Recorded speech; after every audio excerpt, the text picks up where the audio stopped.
बात करते हैं शराब नीति के विरोध की। तो उदयपुर में आबकारी आयुक्तालय के बाहर शराब व्यवसायियों ने नई आबकारी नीति का विरोध करना शुरू कर दिया है। शराब व्यवसायियों ने नीति का विरोध करने के साथ नारेबाजी की और दुकानों के ऑक्शन में भाग नहीं लेने की चेतावनी भी दी है। आबकारी आयुक्तालय के बाहर नारेबाजी करते हुए नई शराब नीति में बन रही भ्रम की स्थिति को स्पष्ट करने के लिए शराब व्यवसायियों ने जिला आबकारी अधिकारी से मांग की है। शराब व्यवसायियों का कहना है कि नई आबकारी नीति में कई ऐसे सब्जेक्ट हैं जिनको लेकर उनको अधिक स्पष्ट करने की जरूरत है, जिससे व्यवसायों में बढ़ रहा भ्रम दूर हो सकेगा। व्यापारियों ने साफ चेतावनी दी है कि अगर सरकार ने राहत नहीं दी तो शराब व्यापारी इस बार दुकानों की लॉटरी में हिस्सा नहीं लेंगे। केवल उदयपुर ही नहीं, राजस्थान के व्यापारियों से भी शराब व्यवसाय एसोसिएशन ने आह्वान किया है कि वह लॉटरी प्रक्रिया से दूर रहें। व्यापारी कोरोना टैक्स लगाने से परेशान हैं। साथ ही 2 माह का रिलैक्सेशन उन्होंने मांगा था, वह भी सरकार ने नहीं दिया, जिससे शराब कारोबार में शामिल रहने वाले व्यापारी आहत हैं।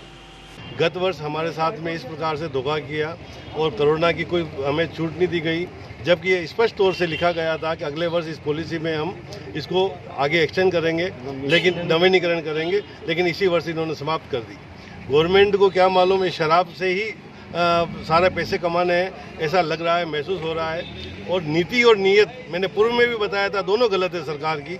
नीति अगर सही होगी तो नीयत भी सही होगी, लेकिन इस बार इन्होंने इतना लूटने का और वर्चस्व लॉटरी में बर्बाद कर दिए, अब नीलामी में बर्बाद कर रहे हैं। नीलामी ऑनलाइन रहेगी, प्रतिस्पर्धा बढ़ेगी, जबकि शराब में कोई प्रतिस्पर्धा नहीं होनी चाहिए। किसी प्रकार से शराब को बढ़ावा नहीं मिलना चाहिए।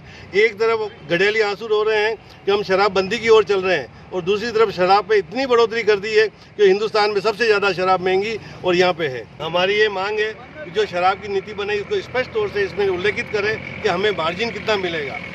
इस आबकारी नीति के अंदर किसी को ये नहीं पता है कि इसमें नफ़ा कितना है। सिर्फ डूबत बताइए कि इन्होंने ये भी हमारा, लेकिन मार्जिन मनी कहीं उल्लेखित नहीं किया गया। ईमानदारी से मैं तो उदयपुर के सभी व्यापारियों को यही कहना चाहूँगा, इस बार छोड़ दे, ये वाला व्यापार ना करें। अगर अपने आप को बचाना है तो सब जने भूल जाएं और 1 वर्ष के लिए ब्रेक कर दें, अगर अपने आप को बचाना चाहते हो तो। क्योंकि करंट जो वर्ष चल रहा है उसमें भी धोखा दिया गया है और आने वाले वर्ष में भी धोखा ही नज़र आ रहा है। अरे पूरे संसार में कोरोना हुआ, 2 महीने का रिलैक्सेशन तो देना ही चाहिए था सरकार को, पर वो 2 महीने का रिलैक्सेशन में नहीं दे पाए। तो अपने आप को बचा लो। और कोरोना टैक्स अलग लगाया, 20 रुपये शराब में और बियर में पर बोतल और बढ़ेगी। इधर आबकारी अधिकारी CL देवासी ने बताया कि व्यापारियों से जो सुझाव मिले हैं और जो मांगे उन्होंने की है उसको सरकार तक पहुंचा दिया जाएगा। इसमें जो भ्रांतियां हैं उसे भी दूर कर दिया जाएगा। सरकार को किसी तरह की से नए नियम बनाने की ज़रूरत नहीं है, क्योंकि इस तरह के नियम बनाए रखे हैं, केवल उनको क्लियरिफाई करने की ज़रूरत है, जो कर दी जाएगी। ठेकेदारों की कुछ जो पॉलिसी सरकार द्वारा जारी की गई है उसमें एक तो बढ़ावा देने के मामले में एडिशनल एक्साइज ड्यूटी और एक्साइज ड्यूटी और एडिशनल एक्साइज ड्यूटी के अंदर ये थोड़ा संशय है, उनको ये पूछना चाह रहे थे कि साहब दोनों का बढ़ाव देंगे या नहीं देंगे। तो गारंटी में दोनों ही शामिल की गई, दोनों का बढ़ाव देने का है। तो राज्य सरकार के ध्यान में लेके आ गए, तो उसमें कुछ संशोधन के लिए कह रहे थे। कुछ दूसरा, कुछ नियमानुसार ये जो भी ऑक्शंस वगैरह होगा उसमें उनको कुछ भ्रांतियाँ थी, उनके बारे में ये अपना ज्ञापन लेके आए हैं। और दूसरा, इन्होंने ये कहा कि जो हमारा RSGSM का जो शराब है उसके लिए चेक वगैरह जो लगाते हैं कि भाई इतना लेना ही पड़ेगा, उसके लिए वो ये कह रहे हैं कि साहब चेक वगैरह नहीं लगाया जाए, जो बिकता है उसी को हमको बेचने दिया जाए।